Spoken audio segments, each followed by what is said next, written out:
presidente da Petrobras, Jean Paul Prats, vai dar daqui a pouquinho a primeira entrevista coletiva como presidente da Petrobras, portanto, desde que assumiu o cargo. E para falar um pouco sobre o que esperar desse momento, a gente conversa agora com Eric Gil Dantas, que é economista do Observatório Social do Petróleo e do Instituto Brasileiro de Estudos Políticos e Sociais. Eric, boa tarde. Bom, o balanço foi apresentado ontem e mostra um lucro recorde da Petrobras. Oi, Diego. Boa tarde a todas e todos. De fato, a gente teve, sim, um lucro recorde, o segundo seguido, né?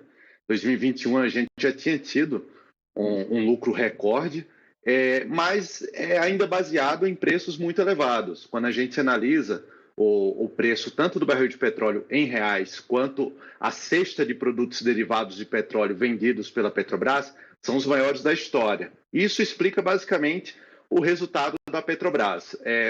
Mais de 60% desse lucro, das receitas da Petrobras, vem do mercado interno, a venda de derivados no mercado interno. Então, é a gente pagando gasolina cara, GLP caro, querosene de aviação cara, enfim. São esses itens, né, com preços muito elevados. Então, o desafio do governo, e eu acho que é o que o Lula pretende, junto com Jean Paul Prats, é criar resultados que sejam positivos, né? Com lucros ainda, mas que estejam mais alinhados com as necessidades da população. Mudar um pouco o PPI, diminuir um pouco os dividendos, porque de fato a Petrobras foi a segunda maior pagadora de dividendos em todo o planeta Terra, né? Não precisa ser isso. Eu queria entrar justamente nessa questão, porque ontem também, durante o balanço, eles anunciaram aí que o Conselho aprovou a distribuição de dividendos aí em torno de 35 bilhões de reais. A diminuição, a mudança na política de distribuição de dividendos, que é o que acontece agora, que é a intenção do novo governo, né? Que impacto isso teria sobre a empresa?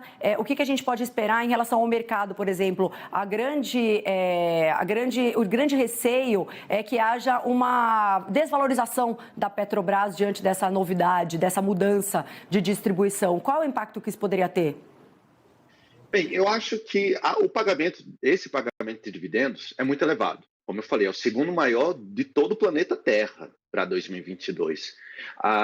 O retorno, que é um cálculo que chama dividend yield, que é o retorno de investimento sobre o valor da ação. O da Petrobras, contabilizando todos os dividendos em relação a 2022, vai chegar a 40%. Ou seja, em 2 anos e meio, se mantivesse essa proporção de pagamentos de dividendos, ou quem detém ações da Petrobras já teria recebido em dividendos todo o valor da ação.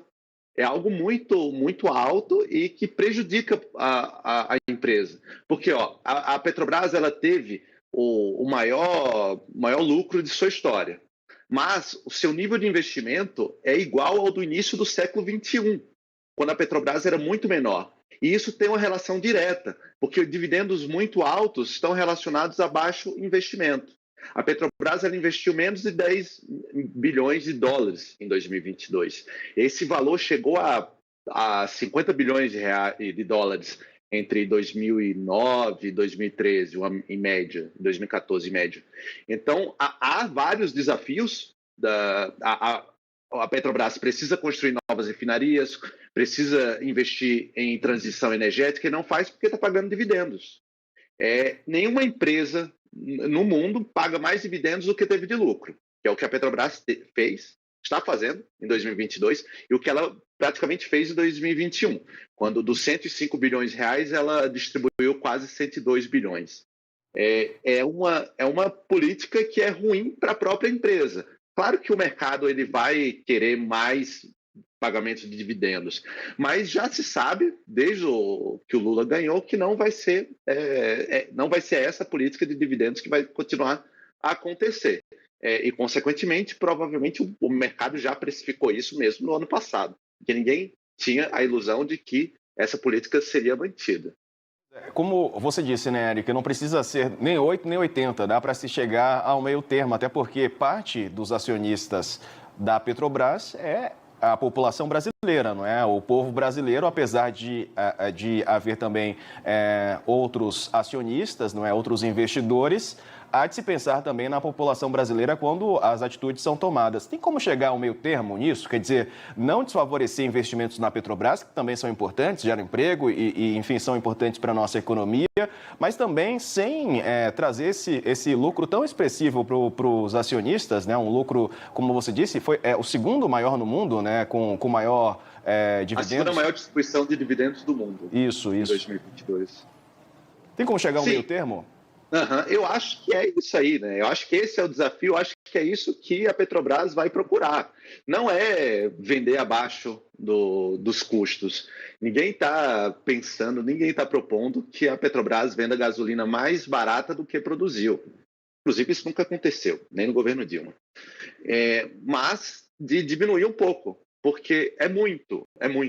188 bilhões de reais em um ano, que é baseado em preços elevados, não é aumento de produtividade, não é uma empresa que está aumentando a sua produtividade e que por isso está tendo um lucro extraordinário. Inclusive, isso está acontecendo com várias petrolíferas do mundo, né, batendo recordes. Shell, BP, Total, elas estão com lucros recordes porque também estão com preços recordes. Só que a Petrobras é uma empresa que atua em grande parte no próprio país e ela é uma empresa estatal. E empresas estatais, elas também têm uma sensibilidade diante da população. Lembrando, a Petrobras, mesmo com o PPI, ela vendeu gasolina, GLP não, gasolina e diesel abaixo do PPI, um pouquinho abaixo, 1, 2, 3%. Porque é uma empresa estatal. Então, o resultado desse lucro de 188 bilhões de reais mostra que há um espaço imenso.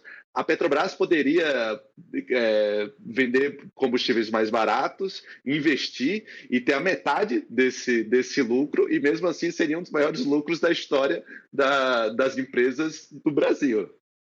Agora, eu queria entender essa questão principalmente da concorrência aqui.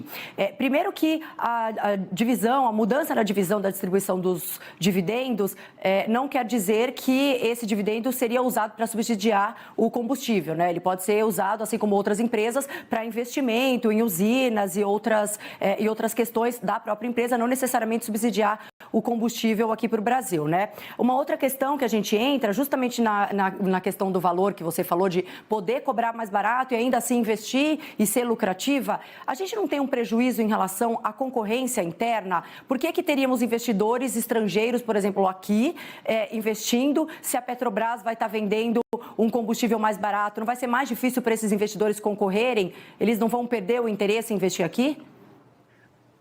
Mas nem todo setor, a concorrência com empresas privadas gera menores preços. É o exemplo que a gente tem com a refinaria na Bahia e na refinaria no Amazonas.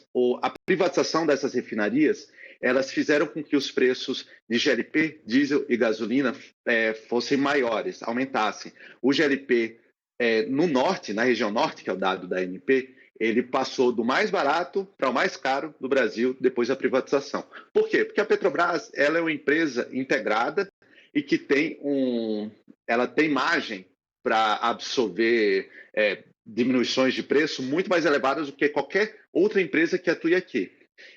Então, não necessariamente a entrada de empresas privadas aqui vão melhorar. Com esses dois exemplos aí sendo os mais óbvios, né?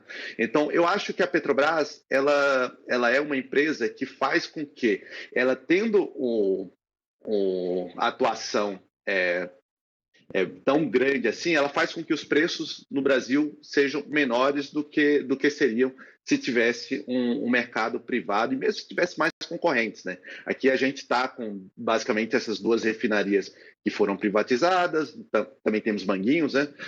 Mas o parque de refino da maior parte, ainda a Petrobras é a maior delas, tem mais da metade do parque de refino, mas a privatização ou o aumento da concorrência, ela não geraria necessariamente preços menores. Na verdade, o que a experiência concreta mostrou é o contrário. E Por exemplo, a gente tem aí em 2021, foi o menor consumo de gás de cozinha em 10 anos, né? Imagina agora com o aumento de preço de GLP por conta da privatização da REMAN, agora REAN, no Amazonas. Vai fazer com que mais gente ainda, e 2021 foi recorde, consuma carvão e lenha. É segurança energética que a gente está falando. E a Petrobras é uma empresa muito eficiente para isso, para oferecer à população brasileira combustíveis a preços melhores do que se fossem em outras empresas. Agora, Eric, sobre a política de preços, né, adotada ali a referência internacional, até hoje a Petrobras emitiu uma nota, que foi um comunicado enviado à CVM, garantindo que não há nenhuma discussão de retirar a paridade internacional. Notícias têm circulado, não é, de que poderia acontecer isso, que poderia ser desvinculada a paridade internacional, e hoje a Petrobras, pelo menos, emitiu dizendo que a diretoria e o grupo executivo do mercado de preços da Petrobras não discute, não tem essa discussão de mudar a comparação, né, com o mercado internacional. O Lula foi eleito defendendo que acabasse, né, o PPI, o preço de paridade de importação, que é uma simulação da importação, como se a gente estivesse importando gasolina, diesel, gás de cozinha do Golfo do México, com todos os seus custos, né, inclusive custos marítimos, frete dentro do país, custos portuários. Então, a sinalização até então era de que seria revisto, né, o PPI. Mas rever o PPI não é você desconectar totalmente dos preços internacionais.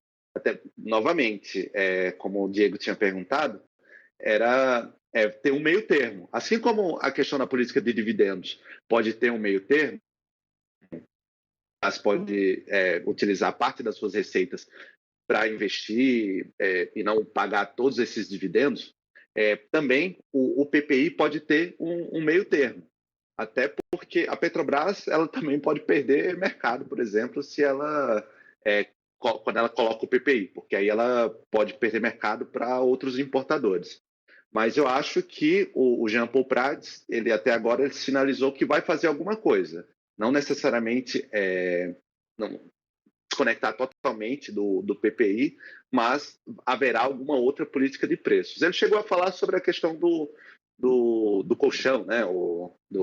De fazer essa política de criar bandas, mas até agora está parada. Mas que não passaria pela Petrobras, né? Aí seria uma questão de governo.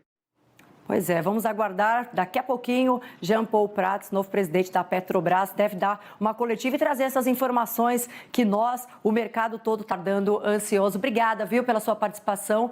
Muito obrigado, boa tarde, bom trabalho para o senhor.